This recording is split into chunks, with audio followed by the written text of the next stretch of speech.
الحمد للہ رب العالمین والصلاة والسلام علی اشرف الانبیاء والمرسلین نبینا و حبیبنا محمد وعلی آلہ وصحبہ اجمعین اما بعد۔ محترم سامعین کرام، ہمیں شریعت اسلامیہ کے اندر اپنے دل کو زندہ رکھنے کی تلقین کی گئی ہے، کیونکہ دل کا زندہ ہونا انسان کے باقی سارے اعضاء کے زندہ ہونے کی علامت ہے، اور دل کا مردہ ہو جانا باقی سارے اعضاء کے مردہ ہونے کی علامت ہے۔ ہمارے سارے کے سارے اعضاء یہ دل کے تابع ہیں، جو حکم جو آرڈر ان کو دل کرتا ہے وہی یہ مانتے ہیں، اسی کے پیچھے چلتے ہیں۔ دنیاوی طور پہ بھی اور دینی طور پہ بھی اس دل کو سلامت رکھنے کی اور اس دل کو قائم دائم رکھنے کی ہمیں تلقین کی گئی ہے۔ ہمیں جو ہے وہ اس کو زندہ رکھنے کی ہمارے اوپر نبی علیہ الصلوۃ والسلام نے مختلف طریقوں سے محنت کی ہے، اور ہمیں اس کو بیدار رکھنے کی نصیحت فرمائی ہے، وصیت فرمائی ہے۔ دل مردہ کیوں ہوتا ہے؟ یہ دل بے حس کیوں ہو جاتا ہے؟ بہت سارے اسباب ہیں، 3 سبب آپ کے سامنے بیان کرتا ہوں۔ اللہ ہمیں ان بیماریوں سے بچنے کی توفیق عطا فرمائے۔ سب سے پہلے، جب انسان کے دل میں مال کی محبت آ جائے، دنیا کی محبت آ جائے، آقا علیہ الصلوۃ والسلام نے فرمایا رأس کل خطیۃ حب الدنیا، او کما قال صلی اللہ علیہ وسلم، کہ ہر غلطی کے پیچھے دنیا کی محبت ہوتی ہے۔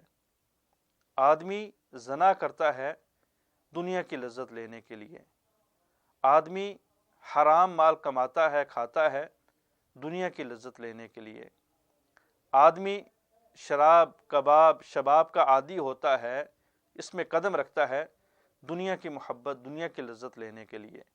آپ کوئی بھی گناہ دیکھ لیں، اس میں اس کے پیچھے دنیا کا جاہ و جلال، دنیا کی محبت اور دنیا کی وجہ سے وہ گناہ ہو رہے ہیں۔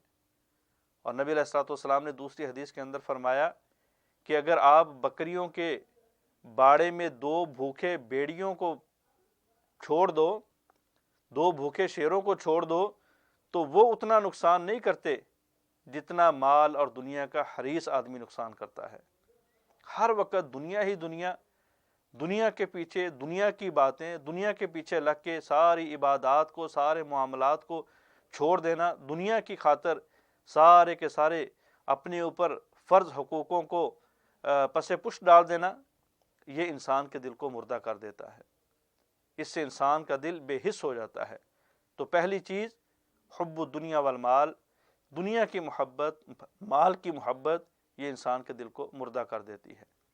دوسرا سبب اہل علم اور صالحین سے دوری ہے، اللہ والوں سے دوری ہے، قرآن و حدیث سیکھنے سکھانے والوں سے دوری ہے۔ اہل علم کے پاس بیٹھنا اور اس کو معیوب سمجھنا، اہل علم سے کنارہ کش ہونا، یہ وہ سبب ہے جو انسان کے دل کو مردہ کر دیتا ہے۔ پیغمبر علیہ الصلوۃ والسلام کی مشہور و معروف حدیث ہے کہ اگر آپ نیک مجلس میں بیٹھو گے، نیک لوگوں کے پاس بیٹھو گے، تو ایسے ہی ہے جیسے آپ کستوری والے کے پاس بیٹھے ہیں۔ یا تو وہ کستوری آپ کو گفٹ کر دے گا، یا آپ اس سے خرید لو گے، یا پھر کم از کم آپ کو اس کی خوشبو آئے گی۔ اور برے لوگوں کے پاس بیٹھنا ایسے ہی ہے جیسے بھٹی والے کے پاس، آگ والے کے پاس بیٹھنا ہے۔ آپ کے کپڑوں کو جلا دے گا، آپ کے ناک میں اس کا دھواں جائے گا، یا جو ہے وہ کم از کم اس کی حرارت آپ کو پہنچے گی۔ تو اہل علم سے دوری، قرآن و حدیث والوں سے دوری، ان کو متوع مولوی اور مسیتر کہہ کے چھوڑ دینا، یہ چیز انسان کے دل کو مردہ کر دیتی ہے۔ تیسرے نمبر پہ، جب انسان بہت زیادہ لہو و لعب کے اندر چلا جائے، کھیل تماشوں کے اندر چلا جائے، جسمانی طور پہ سارا دن کرکٹ کھیلی، فٹ بال کھیلا، جو ہے نا وہ مختلف قسم کی گیمیں کھیلی، اس کے بعد آ جا کے موبائل پکڑ لیا، موبائل کے اوپر جو ہے نا وہ گیموں کے اندر چلا گیا، موبائل کے اندر مختلف ایپس کے اندر ٹائم کو برباد کیا، ہر وقت جو ذہن ہے وہ لہو و لعب کے اندر ہے، اور اس کے ساتھ ساتھ زیادہ ہنسنے پہ زور ہے۔ ہر مجلس میں بے تکا بے مقصد ہنسا کے لوگوں کو، ہنس کے لوگوں کو اپنے آپ کو جو ہے وہ ایک اچھی شخصیت کا مالک شو کرنے کی کوشش کرنا، یہ بھی انسان کے دل کو مردہ کر دیتا ہے۔ بلکہ پیغمبر علیہ الصلوۃ والسلام کی حدیث ہے کہ زیادہ نہ ہنسا کرو، زیادہ ہنسنے سے دل مردہ ہو جاتے ہیں، دل بیمار ہو جاتے ہیں۔